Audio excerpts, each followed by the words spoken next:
Programme میں خوش آمدید ناظرین. سلیم شہزاد کے قتل کے بعد ہم سب انتہائی اضطراب کی حالت کا شکار ہیں, بحیثیت صحافی بھی اور بحیثیت پاکستانی شہری بھی. ریاست کے بارے میں کہتے ہیں, ایک ترکی کی اصطلاح ہے, وہاں پر میں تھا جب یہ مجھے خبر ملی, وہ کہتے ہیں یہ ڈیڈی ریاست, یعنی وہ ریاست جو والد یا والدین کی طرح آپ کی دیکھ بھال کریں. یہاں پہ ڈیڈلی ریاست بن گئی, اس کے اوپر آپ اعتماد نہیں کر سکتے. بٹ صاحب ذرا یہ بتائیے گا, یہ پارلیمان جو ہے یا سیاستدان جو ہیں جو اپنا کمیشن نہیں بنا سکتے ہیں انویسٹیگیشن کا, وہ ان کی باتوں پر آپ کو کتنا اعتماد ہے کہ کمیشن بن جائے گا؟ اور اگر نہیں کریں گے تو ہم کیا کر لیں گے؟ پھر ہم ملک صاحب کے مشوروں پر عموماً عمل کرنے کی میں کسی کو مت نہیں دیا کرتا, عقل نہیں دیا کرتا, تجویز نہیں دیتا. پھر بندوقیں اٹھا لیں گے, جو ہمیں مارے گا ہم بھی اس کو اس طرح کرنا پڑے گا. کیا کرنا پڑے گا؟ دیکھیں طلعت, ہمارے پاس دو راستے تھے. ایک راستہ وہ تھا جو ہماری ساتھی آسمہ جہانگیر کہہ رہی تھی کہ ہم ایک پٹیشن فائل کریں اور ایک کمیشن بن جائے.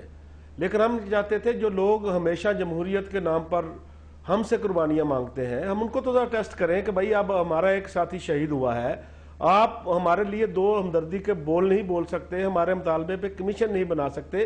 یہ ہم ان کو ٹیسٹ کر رہے تھے. میں بالکل فرینکلی آپ کو بتا رہا ہوں ٹھیک کہ ان میں کتنا دمخم ہے, یہ کہاں تک ہمارے ساتھ چل سکتے ہیں, اور آئندہ ہم بھی دیکھیں گے ہم نے ان کے ساتھ کہاں تک چلنا ہے. ایک تو یہ بات ہے. دوسرا یہ ہے کہ 10 جون تک کی ہماری ڈیڈ لائن ہے.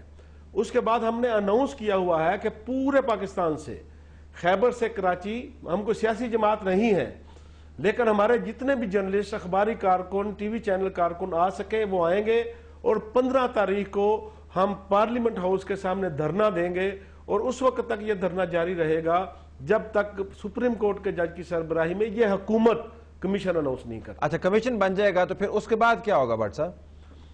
مسئلہ یہ ہے کہ یہ اس بارے میں ہم بھی پریشان ہیں کہ پوری دنیا کی نظریں اب اس کمیشن کی طرف آ جائیں گی. کمیشن اپنی پروسیڈنگ بھی شروع کر دے گا, لیکن کمیشن جو ہے وہ نتیجے پہ کیسے پہنچے گا؟ وہ قاتل تک پہنچنے کے لیے کن کن راستوں کا تعین کرے گا, اور ان قاتل تک پہنچنے تک کون اس کی مدد کرے گا؟ اچھا, ذرا ریحانی صاحب سے پوچھیں. ریحانی صاحب, بینظیر بھٹو کے قتل سے بڑا سانحہ جو ہے سیاسی طور پر پاکستان میں نہیں ہوا, پارٹی کے لیے تو it's the ultimate loss after Zulfikar Ali Bhutto. اگر آپ ان کے قاتلوں تک نہیں پہنچ پائے عملی طور پر, تو پھر سلیم شہزاد کے قاتلوں تک کیا مدد کر پائیں گے؟ ذرا کھری کھری بات کریں. کر بھی سکتے ہیں, ہمیں پتا آپ ہمارے ساتھ ہیں, لیکن کچھ کر بھی سکتے ہیں, نہیں کر سکتے. میں ایک عرض کروں, محترمہ کا قتل ایک انٹرنیشنل کانسپیریسی تھی, ایک شخص کا نہیں تھا. مگر بات کلیئر ہوا ہے, جو لوگ ملک چھوڑ کے بھاگے ہیں, ہم آہستہ آہستہ اس طرف بڑھ رہے ہیں. گو کہ اس کا رفتار بہت ہی سست ہے, مگر بڑھ رہے ہیں, اور نشاندہی ہوئی ہے. بگٹی صاحب کے قتل کو لے لیں. بگٹی صاحب کا کیس عدالت میں, اب ان کے ورثاء عدالت میں گئے ہیں, آج بھی بحث ہوا ہے اس پہ کیا ہے. میں یہ سمجھتا ہوں کہ سلیم شہزاد کا قتل نہ صرف صحافی برادری کے لیے ایک چیلنج ہے, یہ سول سوسائٹی, پولیٹیکل ورکر جو اس سوسائٹی میں عدل اور انصاف کے لیے سالہ سال جدوجہد کرتے رہیں. ہم یہ سمجھتے ہیں کہ اس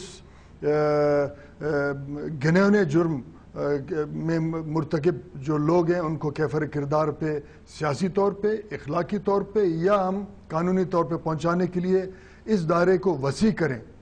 صرف یہ آپ کا مسئلہ نہیں ہے, تمام political workers, political party, civil society, اس میں ہم مل کے یہ ہوگا یا نہیں ہوگا؟ میں بار بار اس کے اوپر آتا ہوں, عملی طور پر یہ ہوگا یا نہیں ہوگا؟